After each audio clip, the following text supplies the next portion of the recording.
ऐसा है कि रंगे हुए सियार ज्यादा दिनों तक छिप कर नहीं रह सकते हैं। ऐसा ही कुछ हो रहा है एफएटीएफ के साथ। एफएटीएफ ने आखिर कौन सा खेल खेला था जब पाकिस्तान को निकाल कर बाहर किया था। पाकिस्तान में अब खुलेआम कुछ ऐसा दिखा जिसके बाद एफएटीएफ को भी बोलना ही पड़ गया। जानेंगे पाकिस्तान में ऐसा क्या देख लिया एफएटीएफ ने। तो वहीं दूसरी तरफ पहली बार ऐसा हो गया है कि भारतीय सबमरीन ने घेरा चाइना को और घुस गया चीन के दरवाजे पे। जानेंगे क्या कुछ चल रहा है जियोपॉलिटिक्स में। आइए जानते हैं इन खबरों को विस्तार से। पाकिस्तान भले दुनिया को बताता रहे कि वो आतंकवादियों की मदद नहीं करता है क्योंकि वो खुद आतंकवाद से पीड़ित है, लेकिन सच्चाई क्या है ये पूरी दुनिया को मालूम है। हाल ही में गीतकार जावेद अख्तर फैज फेस्टिवल में पहुंचे थे पाकिस्तान, और पाकिस्तान में इसने ये कहा टेरर अटैक की निंदा करते हुए कि इसके गुनाहगार अभी भी खुलेआम पाकिस्तान में घूम रहे हैं, और ये मामला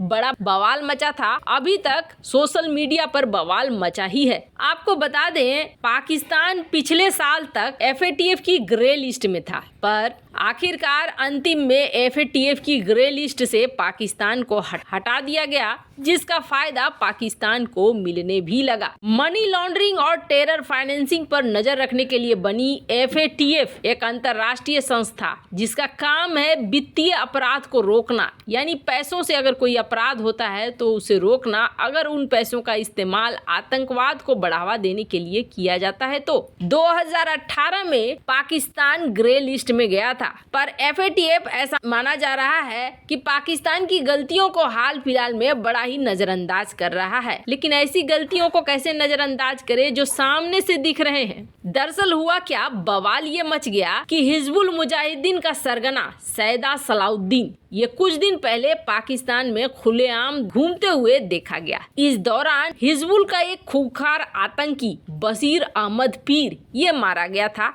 इसे किसने मारा, कैसे मारा, कोई खुलासा नहीं हुआ, लेकिन ये टॉप का कमांडर था जिसे ऊपर पहुंचा दिया गया किसी अनजान लोगों के द्वारा, और इसके मारे जाने पर इसके जनाजे का आयोजन हुआ था, और इस जनाजे में पहुंचा था हिजबुल मुजाहिदीन का ये टॉप लीडर। और न सिर्फ ये पहुंचा था बल्कि यहाँ उसने नमाज भी अता की। ये वही पाकिस्तान है जिसे एफएटीएफ की ग्रे लिस्ट से हटा दिया गया था और कहा गया था कि आपने कुछ पॉइंट पर काम किया है। लेकिन जब ये सवाल आने लगे एफएटीएफ के चीफ से पूछा जाने लगा कि इसके बारे में बताइए, आपने तो ग्रे लिस्ट से निकाल कर बाहर कर दिया, लेकिन पाकिस्तान में क्या हो रहा है। जो मीडिया रिपोर्ट आ रहे हैं वो मीडिया रिपोर्ट तो ये बता रहे हैं कि वहाँ आतंकी खुलेआम घूम रहे हैं। इस पर एफएटीएफ को फिलहाल सवाल का जवाब नहीं सूझा, लेकिन इन्होंने ये कहा कि देखिए इसका मतलब ये नहीं है कि ग्रे लिस्ट से निकाल दिया है तो हम वॉच नहीं कर रहे हैं, हम भी देख रहे हैं, और हम जब देख रहे हैं तो इसका असर होगा।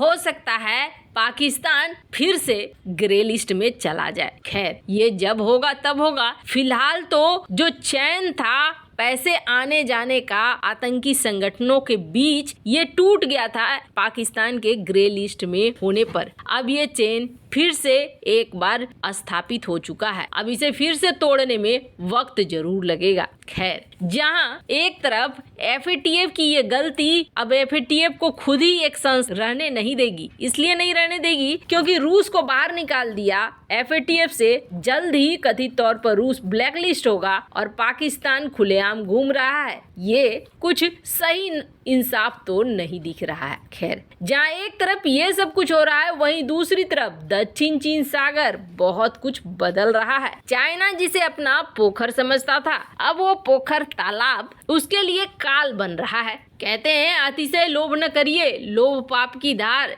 एक नारियल के चक्कर में कुएं में पड़े हैं चार। कुछ वैसा ही हाल हो रहा है चाइना के साथ। दक्षिण चीन सागर में दादा बना हुआ चाइना, और चाइना ने दक्षिण चीन सागर में ऐसे हालात पैदा कर लिए हैं ना, एक देश नहीं मिलेगा जो दक्षिण चीन सागर में चाइना को देखना पसंद करता हो। कारण क्या है? कारण यह है कि चाइना ने किसी को नहीं छोड़ा है, सभी को परेशान किया है, और ये देश एक मौके की तलाश में थे कि कोई तो आए, कोई ऐसा आए जिस पर हम भरोसा कर सके। और इस क्रम में मन में आएगा क्यों, अमेरिका तो सुपर पावर है, अमेरिका पे भरोसा नहीं है। अमेरिका पे भरोसा नहीं है, इसलिए भरोसा नहीं है क्योंकि वियतनाम देख चुका है अमेरिका का वो रूप भी जिसमें वियतनाम से अमेरिका ने युद्ध कर लिया था। इसके अलावे भी अमेरिका पर भरोसा बहुत कम देश करते हैं कि कल की डेट में यही अमेरिका हमारे लिए समस्या खड़ी कर देगा। लेकिन चाइना के साथ जब से भारत का विवाद हुआ है, भारत को दक्षिण चीन सागर के ये देश अब एक ऐसे देश के तौर पर देखते हैं जिसे मानते हैं कि ये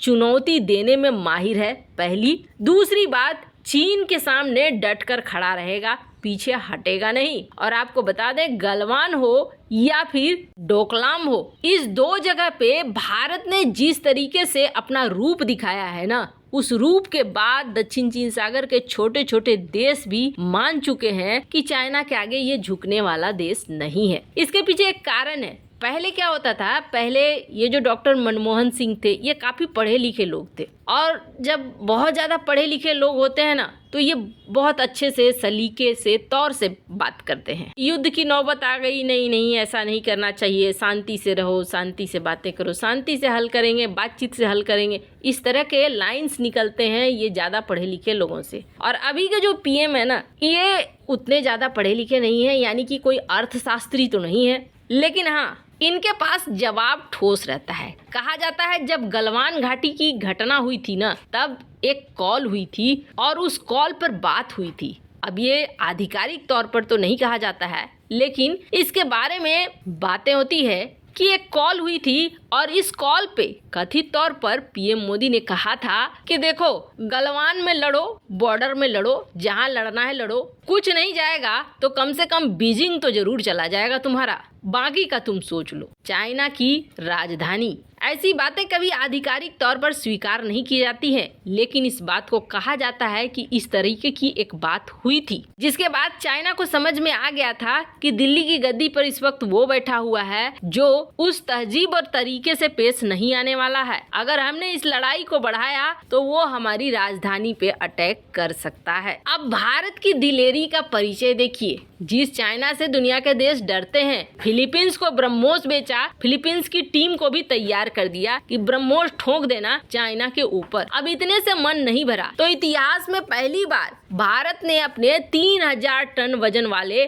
INS सिंधु केसरी सबमरीन्स को झंडा दिखाते हुए, चोरी छिपे नहीं, एकदम से झंडा दिखाते हुए, दुनिया को बताते हुए पहुंचा दिया है इंडोनेशिया। और ये बार जो ये सबमरीन गई है ना, ये सबमरीन खाली हाथ नहीं गई है, बल्कि पूरे हथियारों के साथ पहुंची हुई है। खतरनाक हथियारों के साथ दक्षिण चीन सागर में पहली बार भारतीय पनडुब्बी पहुंची है और इंडोनेशिया ने इसकी तैनाती भी कर दी है। स्वागत करने के साथ साथ इंडोनेशिया की नौसेना ने ट्वीट किया, कहा भारत इंडोनेशिया के संबंध मजबूत हुए और भारतीय सबमरीन INS सिंधु केसरी का जकार्ता में स्वागत है। इंडोनेशिया कहाँ है जरा मैप में देखिए, चाइना के पास, एकदम दरवाजे पे। वैसे इन सब मामले में आपकी क्या राय है, कमेंट कर जरूर बताएं। जल्द मिलते हैं अगले वीडियो में नई खबर के साथ।